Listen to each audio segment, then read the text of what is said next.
Italy's Prime Minister Giuseppe Conte has more than enough on his plate as he deals with a raging coronavirus pandemic, but also faces the more immediate challenge of staying in office. Despite a soaring COVID-19 death toll and with a deadline looming to come up with a credible plan to spend billions of euros in EU recovery funds, the government has been consumed for weeks by internal sniping from former Prime Minister Matteo Renzi. Renzi has threatened to withdraw his small but pivotal Italia Viva, Italy Alive party from the center-left coalition that Conte heads, which would force its collapse. The situation is, in technical terms, a disaster, the politician, who led Italy from 2014 to 2016, said in an interview with the Rete 4 channel broadcast late on Monday. Asked about the chances of Conte keeping his job, he said, "We'll see." Renzi has complained about slow progress in rolling out coronavirus vaccinations and delays in school reopenings and has lambasted Conte for seeking to concentrate power in his hands. This includes setting spending priorities without enough consultation for the €196 billion $240 billion Italy expects to receive as part of a post-virus EU recovery plan, which is due to be submitted to Brussels by mid-April. Italy has recorded more than 75,000 deaths from the novel coronavirus, the highest toll in Europe, and the associated lockdowns and restrictions have hit the economy hard. The leaked draft spending plan includes more than 50 priorities, with only €9 billion, $11 billion, for Italy's cash-strapped health system. This cannot work, there's too much money on handouts and too little on investments, Renzi said. The showdown with Conte is expected to come to a head in the coming days when ministers meet, possibly as early as Wednesday, to discuss the EU plans. Government without Conte. Conte could try to placate Renzi with a cabinet reshuffle, either by persuading some ministers to step down or by resigning himself to seek a new mandate from President Sergio Mattarella with a revised list of cabinet ministers. But this option is, of course, fraught with risks.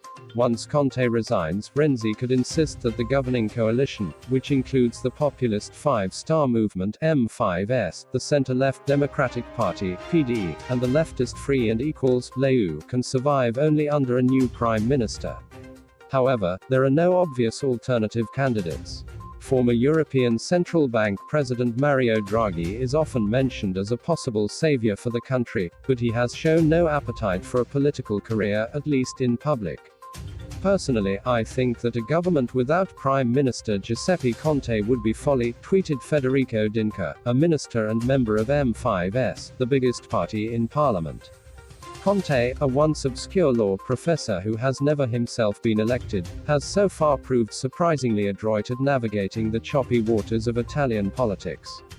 He has been in office since 2018, first at the helm of a right-leaning administration comprising the M5S and the League. The coalition collapsed a year later, but he stayed on at the head of a left-leaning government cobbled together between the M5S, PD and smaller allies. If Conte is removed and politicians cannot agree on a successor, Mattarella could be forced to call snap elections 2 years early. Opinion polls suggest a victory for the right-wing opposition bloc fronted by Matteo Salvini's League and Giorgia Meloni's Brothers of Italy, two stridently anti-immigration and Eurosceptic parties. Renzi's party meanwhile risks being wiped out, they're currently polling at approximately 3%. Wolfango Piccoli, co-president of the Teneo consultancy firm, said he expects a reordering of the coalition parties but for Conte to stay in power. The strength of the ruling coalition in Italy is its weakness, they know they cannot afford elections, he told the AFP news agency. I don't think this crisis will yield anything particularly meaningful. It will just be another waste of time at the worst time possible for the country. The EU is officially staying out of it, but with a watchful eye. Even before the COVID crisis, Italy, because of its debt problem, non-performing loans and its fragile politics, was a country that was more closely watched than others, an EU source told the AFP.